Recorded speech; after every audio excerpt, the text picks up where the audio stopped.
Hello and welcome.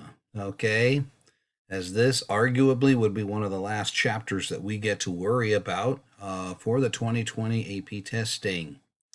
So, you're listening to the past. I'm speaking to the future in your present. That's the way it goes.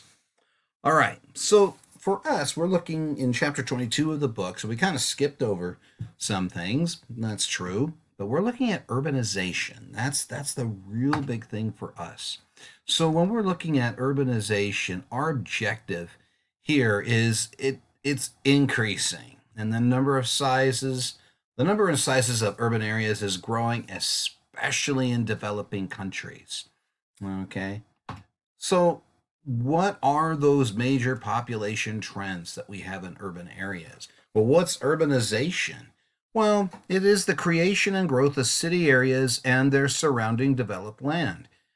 Ever since ancient history, once farming was becoming successful, you now could start forming cities because the farms around the city would actually go. People would bring in the food, they'd sell it at the market, and for people to gather in an urban area, there was more opportunities for them. So, of course, this is where the urbanization comes in. That's really where our first cities came in. You're looking at, 4,000 BC in Mesopotamia. We were starting to see cities. We know that before the biblical flood in Genesis, there were cities out there. They existed. So, urban growth. How quickly does the urban population increase? Now, there's some factors that are involved with it. We can talk about causes.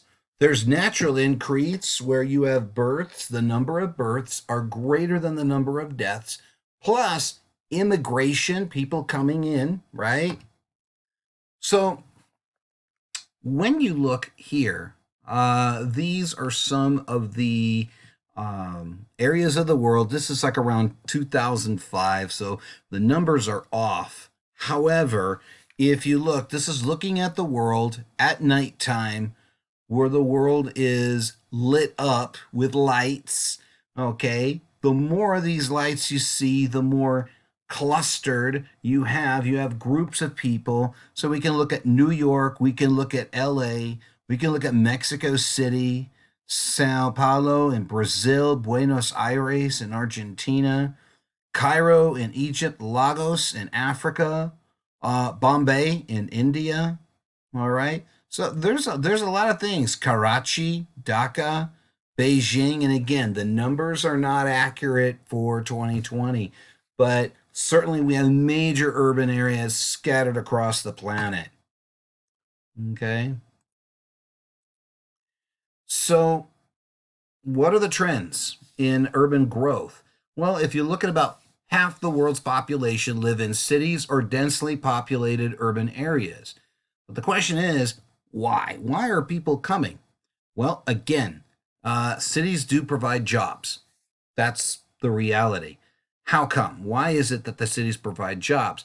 Well, the thing is, the rural areas with the inventions of machinery and better tools to go do the farming, you don't need as many people working on the farm like you used to. So what happened was the jobs in the rural areas would go down, and then people would need to go find a new life. You have more food in the cities, okay, because that's where the people are. That's where the shipments are coming in. Here we are, 2020, dealing with a pandemic of the coronavirus. And guess what?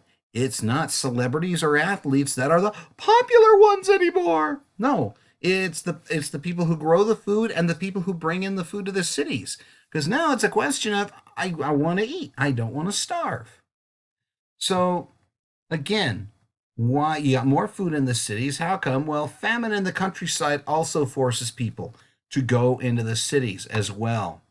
Okay, there's more housing in the cities, right? Because you've got land that's not there. It's not available for people to settle in and live their lives. Why do you think places like Hong Kong, places like New York City, where you have these very high rise buildings where people live in because you don't have the land. Well, bare land, land that's got nothing on it but the plants, okay? In New York City and in places like Hong Kong, that's rare. And oh, the value of it because there's not that much there. The basic law of economics, supply and demand. Now, it is true that you have a better quality of life in the cities. That's true. Well, how come? Well, you get more entertainment, right? But you also get more services. Well, what are we referring to as services?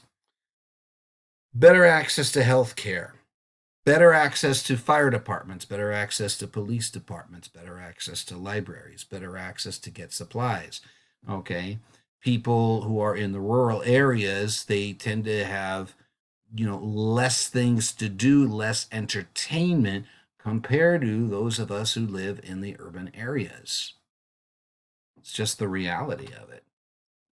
Okay. Now, there is more freedom in the cities as well. The sad part is, war does drive people to the cities for food and security on a long term basis. Yeah, that makes sense. If you get a group of people, you're more likely to have more security, food, things like that. Whereas in the countryside, it's wild kingdom rules, it's jungle rules. Okay. So there is some more freedom in the cities in that regards. So when we look at the diagram here, we can look at the projections of developed countries compared to the developing countries. Now, this was as of roughly about 2005. So, look, the projection itself, it's only going to go up. Whereas if you look at the developed countries like Europe, Australia, the United States, it does increase a little bit, but it flattens itself out. So it's not that curve like you're seeing with the developing countries. Okay, and remember, we can talk about human population, total fertility rate, things like that. So that's where it also ties into it when we talk about urbanization. Okay, now urban areas are also expanding in number and size. Okay, $1 million. Well, okay, not $1 million, guys. I just used the dollar sign as something for the notes. It's 1 million people are added to urban areas per week across the entire planet. People go to the cities. Why? Typically, they find work there. Okay. Now, of course, in developed countries, the urban growth is going to be a lot slower. Well, remember, they're already developed. It's not anything new. So you're not going to have as many people going into urban areas in developed countries like the United States, Europe, okay, Australia, places like that. So, what about, whoops, hang on. What about poverty? Okay. The reality is, poverty is becoming also an urban issue, but again, pretty much in the developing countries. Now, we can talk about poverty within the United States, but what standard are you using to say this person's living in poverty, that person's not living in poverty? Let's think about this for a moment. Even people who are homeless, people who are on the streets within the United States, they still have access to services. They do. They may choose to use them, they may choose not to use them. But the reality is, if they get hurt on the street, they're still going to be able to go to the hospital. Somebody will take them. Okay? That's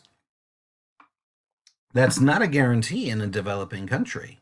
Okay? It depends on the country. All right? And here, when Jesus said to his disciples, the poor you will have always. Didn't finish the quote, but you won't always have me. He was kind of telling them, I'm not going to be around much longer. See, these poor people, they're poor in terms of money, they're poor in terms of spirit. They're always going to be around. And that's been a fact, ever since man has first walked the earth. There was always going to be poor people. It's not something that you can erase. You can't. There's so many things that are affecting that. But again, when you look at urbanization, yes, there is poverty in urbanization as well. All right. This, I think I'm going to make that the topic of a discussion. So you might want to look up those pages in the book and write a few things down for that. So again, if we look at the United States here in terms of urbanization, now we're not focusing on the rest of the planet, but we look at the US, kind of notice, hey, look at that East Coast there. Boston, New York, Washington, all those places. It almost looks like one big long thing. Now, here's another map that shows you the fairly developed areas. When you look at California, on the other hand, when you look at LA going on to San Francisco, yeah, you've got a lot of urban development there too. I mean, look at LA. I mean, we're in that area, and it's a major development area as well. So now we got to talk about urban sprawl. In fact, you know what? I think I'm going to stop here. Okay. And I will talk about urban sprawl in our next thing.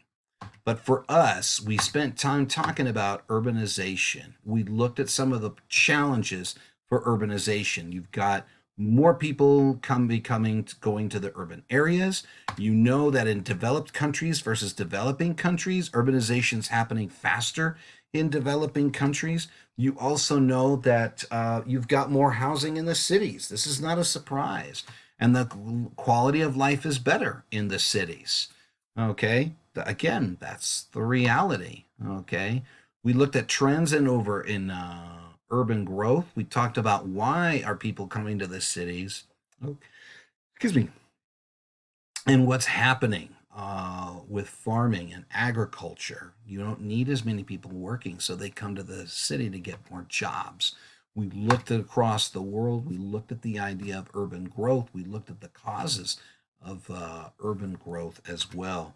And with that, ladies and gentlemen, I am stopping here. We're going to catch on at 22 1, Part B, Urban Sprawl, because that is an eye opener.